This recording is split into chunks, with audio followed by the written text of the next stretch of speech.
बिस्मिल्लाहिर्रहमानिर्रहीम। एक दफ़ा सुल्तान सलाहुद्दीन अयूबी रहमतुल्लाह अलैह अपने अरबी नस्ल के तेज़ रफ्तार घोड़े पर सवार जा रहे थे। वो सफ़र सुल्तान सलाहुद्दीन अयूबी रहमतुल्लाह अलैह का काफ़ी तवील और लंबा सफ़र था, क्योंकि वो सफ़र सुल्तान सलाहुद्दीन अयूबी रहमतुल्लाह अलैह एक बुज़ुर्ग शेख से मिलने के लिए कर रहे थे। जब सुल्तान सलाहुद्दीन अयूबी रहमतुल्लाह अलैह बादशाह रेनाल्ड के साथ अमन मुआहिदा करने लगे, तो इससे पहले एक बुज़ुर्ग जो कि एक खुफिया गार में रहते थे और सुल्तान सलाहुद्दीन अयूबी रहमतुल्लाह अलैह को मुश्किल वक्त में रहनुमाई करते थे, इसका पैगाम सुल्तान के पास पहुंचा। शेख मोहतरम को भी इस बात की खबर लग चुकी थी कि सुल्तान सलाहुद्दीन अयूबी रहमतुल्लाह अलैह बादशाह रेनाल्ड के साथ जंगबंदी का मुआहिदा करने वाले हैं। लिहाजा जैसे ही सुल्तान सलाहुद्दीन अयूबी ने इस शेख मोहतरम का पैगाम सुना, तो अगली सुबह अपने अरबी नस्ल के तेज़ रफ्तार घोड़े पर सवार हुए और अपनी मंजिल की तरफ रवाना हो गए। सुल्तान सलाहुद्दीन अयूबी रहमतुल्लाह अलैह अपने घोड़े पर सवार जा रहे थे कि सुल्तान सलाहुद्दीन अयूबी रहमतुल्लाह अलैह का गुज़र एक ऐसी जगह से हुआ जहां सुल्तान सलाहुद्दीन अयूबी रहमतुल्लाह अलैह ने एक बहुत बड़ी मस्जिद देखी, लेकिन वो मस्जिद बिल्कुल सुनसान और वीरान थी। इस मस्जिद के हुलिये और इर्द गिर्द के हालात को देखकर सुल्तान को ऐसा लगा कि इस मस्जिद में कई सालों से किसी मुसलमान ने कदम भी नहीं रखा, क्योंकि ज़ोहर का वक्त था मगर एक भी नमाजी दिखाई नहीं दे रहा था। सुल्तान सलाहुद्दीन अयूबी रहमतुल्लाह अलैह अपने घोड़े से उतरे, मस्जिद के साथ में बने हुए कुएं पर गए, वहां जाकर एक लोटा पानी का निकाला, पानी पिया और वजू करके मस्जिद में नमाज अदा की और नमाज अदा करने के बाद मस्जिद के सहन में आए तो इधर उधर देखने लगे। सुल्तान बड़े हैरान थे कि इतनी बड़ी मस्जिद है और इर्द गिर्द बहुत आबादी भी है, लेकिन आखिर ये मस्जिद वीरान क्यों पड़ी हुई है। ये बात सुल्तान सलाहुद्दीन अयूबी रहमतुल्लाह अलैह को बहुत परेशान कर रही थी।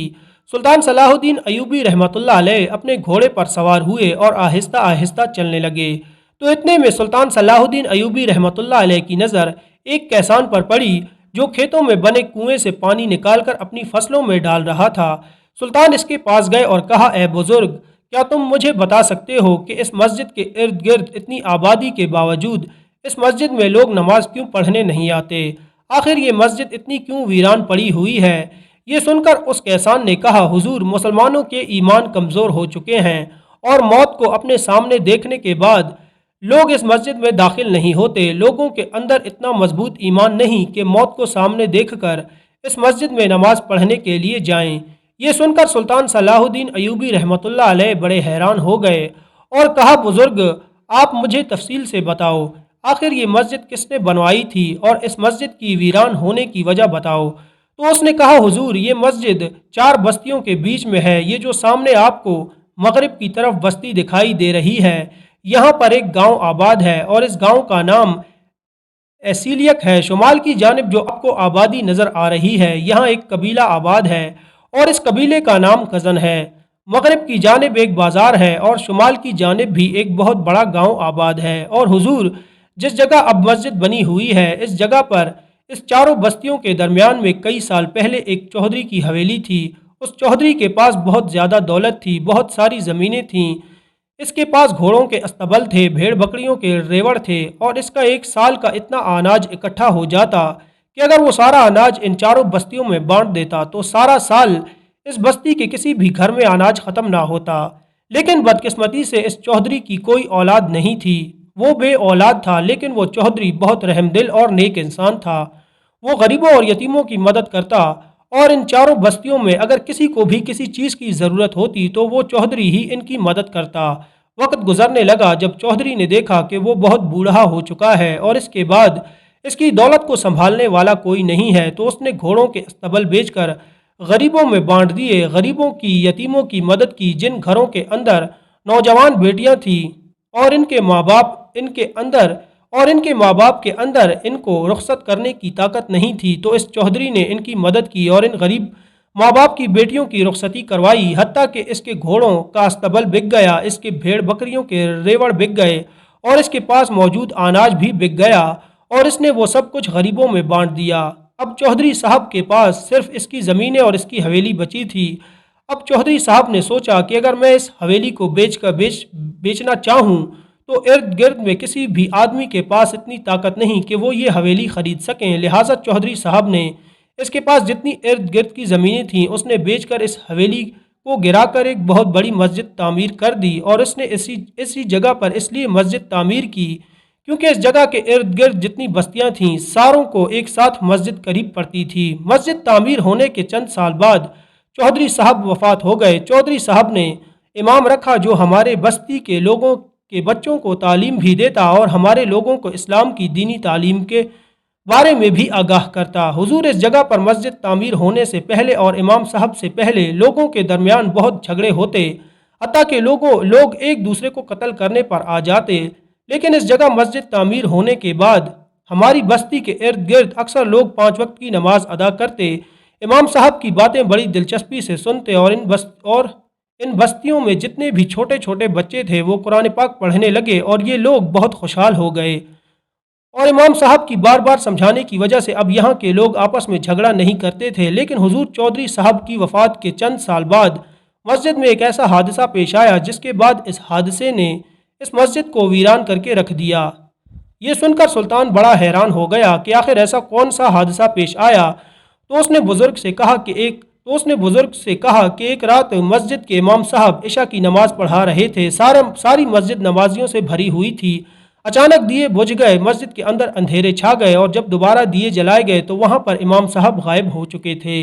लोगों ने तलाश करने की पूरी कोशिश की कि हत्ता के इमाम साहब के एक बाल का भी नामो निशान पता ना चला। ये सुनकर सुल्तान सलाहुद्दीन अय्यूबी रहमतुल्लाह अलैह बड़े हैरान हो गए कि आखिर इमाम साहब कहाँ गायब हो सकते थे।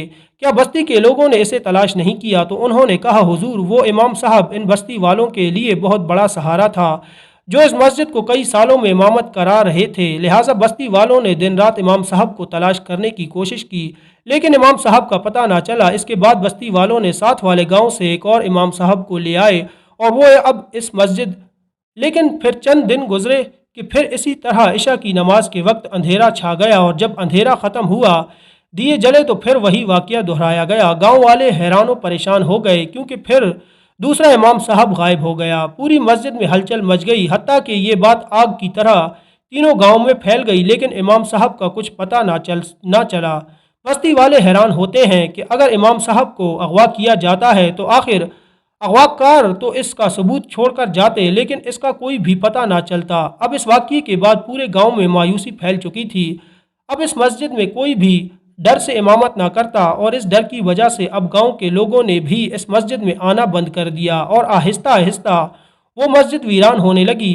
और अब 2 से 3 साल गुजर चुके हैं कि इस मस्जिद से भी लोग दूर दूर से चलते हैं। ये सुनकर सुल्तान सलाहुद्दीन अय्यूबी रहमतुल्लाह अलैह बड़े हैरान व परेशान हो गए कि आखिर इस मस्जिद में ऐसा क्या राज छुपा हुआ है। सुल्तान सलाहुद्दीन अय्यूबी रहमतुल्लाह अलैह ने कहा, ए बुजुर्ग, अगर मैं इस मस्जिद में इमामत करना चाहूँ तो क्या गांव वाले मस्जिद में नमाज पढ़ने के लिए आएंगे? तो उसने कहा, हुजूर, 2 से 3 साल गुजर चुके हैं, लोग अपने घरों में नमाज अदा करते हैं लेकिन अगर उन्हें ये खबर दी जाए कि ये सब कुछ जानने के बावजूद भी इस मस्जिद में फिर से इमामत करने लगे हैं तो हो सकता है कि लोग आना शुरू हो जाएं। सुल्तान सलाहुद्दीन अय्यूबी रहमतुल्लाह अलैह ने कहा कि अब से इस मस्जिद में इमामत मैं करवाऊंगा, तुम जाकर बस्ती के हर घर में ये खबर बता दो ताकि बस्ती के जितने भी बूढ़े बुजुर्ग बच्चे हैं वो मस्जिद में नमाज पढ़ने के लिए आ सकें। इस कहसान ने कहा, हुजूर, आप मुसाफिर हैं, पता नहीं आप कहाँ से आ रहे हैं और कहाँ जाने वाले हैं, लेकिन आप इन बस्ती वालों की खातिर अपनी जान को क्यों कुर्बान करना चाहते हैं? हो सकता है कि आप के साथ भी वही हादसा हो जाए, आपकी बीवी बच्चों का क्या होगा और ये भी इनको मालूम नहीं होगा कि आप कहाँ गए हैं। ये सुनकर सुल्तान सलाहुद्दीन अय्यूबी रहमतुल्लाह अलैह ने कहा, तुम मेरी जान की परवाह ना करो, अब इस राज से मैं पर्दा उठाकर रहूंगा कि आखिर इस मस्जिद में इमाम मस्जिद कहाँ गायब हो जाता है। सुल्तान सलाहुद्दीन अय्यूबी रहमतुल्लाह अलैह इस मस्जिद की तरफ रवाना हो गए। शाम का वक्त हो रहा था। सुल्तान सलाहुद्दीन अय्यूबी रहमतुल्लाह अलैह ने देखा कि बस्ती के 5-6 बुजुर्ग इस मस्जिद में दाखिल हुए और सुल्तान सलाहुद्दीन अय्यूबी रहमतुल्लाह अलैह को तंबीह करने लगे कि ऐ नौजवान, तुम ये हरकत ना करो, इससे तुम्हारी जान भी जा सकती है। सुल्तान ने कहा, अगर तू मेरे पीछे नमाज पढ़ने के लिए तैयार हो तो मैं ज़रूर इमामत कराऊंगा। बुजुर्ग तैयार हो गए। सुल्तान सलाहुद्दीन अय्यूबी रहमतुल्लाह अलैह ने मगरिब की नमाज अदा की। नमाज अदा करने के बाद सुल्तान के लिए खाना लाया गया। सुल्तान ने खाना खाया और इसके बाद कुरान पाक की तिलावत में बैठ गए। इशा की नमाज का वक्त हुआ। सुल्तान सलाहुद्दीन अय्यूबी रहमतुल्लाह अलैह ने अजान दी। अजान देने के बाद मस्जिद में बहुत सारे लोग जमा हो गए। कुछ लोगों के दिल में मस्जिद में बाजुमात नमाज पढ़ने का शौक़ था तो कुछ लोगों के दिलों में ये तजस्सुस था کہ آخر یہ سب کچھ جاننے کے باوجود مسجد میں ایسا کون بہادر انسان ہے جو اب بھی امامت کرنے کی جرات کر رہا ہے۔ سلطان صلاح الدین ایوبی رحمۃ اللہ علیہ نے عشاء کی نماز کی جماعت شروع کرائی۔ ابھی سلطان دوسری رکعت میں گئے تھے، پھر سے وہی واقعہ دہرایا گیا۔ اچانک دیے بجھ گئے اور جیسے ہی دیے جلائے گئے تو امام وہاں سے غائب تھا۔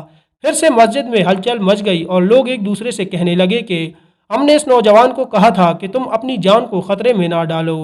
اب اس مسجد میں بہت سارے لوگ جمع ہو چکے تھے۔ لوگ ایک دوسرے کو کہہ رہے تھے کہ وہ ایک مسافر تھا اور اس نے مسجد کو آباد کرنے کی خاطر اپنی جان کو داؤ پر ڈالا، لہٰذا ہمیں اس آدمی کو ضرور تلاش کرنا چاہیے۔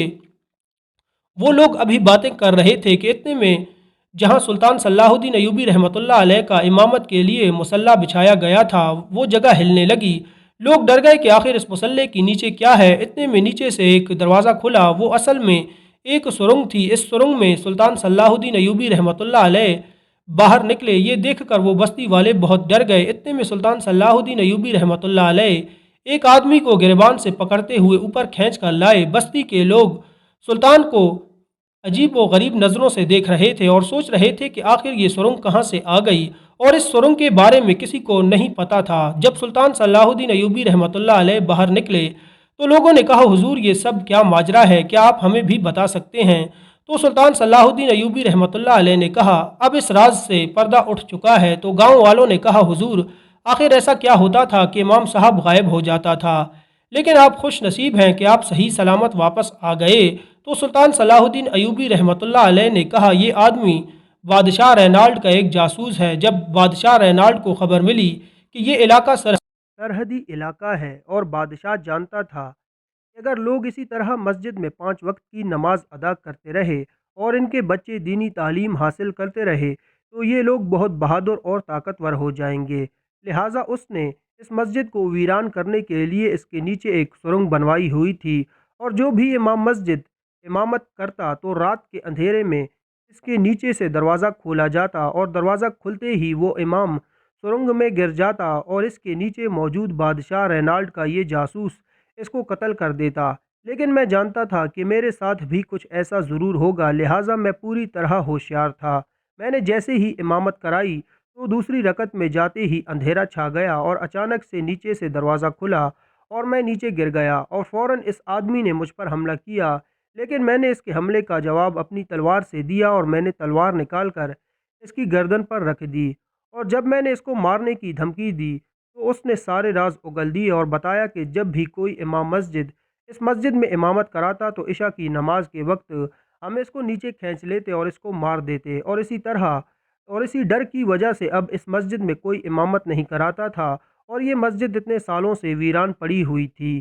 جب یہ سارا ماجرا ایک گاؤں کے بوڑھے آدمی نے دیکھا تو اس نے کہا کہ تم سے پہلے تین امام اس مسجد میں امامت کرتے ہوئے اپنی جان گنوا بیٹھے، لیکن کسی میں اتنی ہمت جرت نہیں ہوئی کہ وہ اس راز کے بارے میں پتہ لگا سکے۔ آپ واحد نوجوان ہیں کہ آپ اس بستی کے نہ ہوتے ہوئے تم نے اس بستی اور مسجد کی خاطر اپنی جان کو خطرے میں ڈالا اور تم نے دشمن کو بل سے نکالا، لہٰذا تم کوئی عام آدمی نہیں ہو، بتاؤ تم کون ہو؟ تو سلطان صلاح الدین ایوبی رحمۃ اللہ علیہ نے کہا تم نے درست فرمایا، میں اس سلطنت کا سلطان صلاح الدین ایوبی رحمۃ اللہ علیہ ہوں۔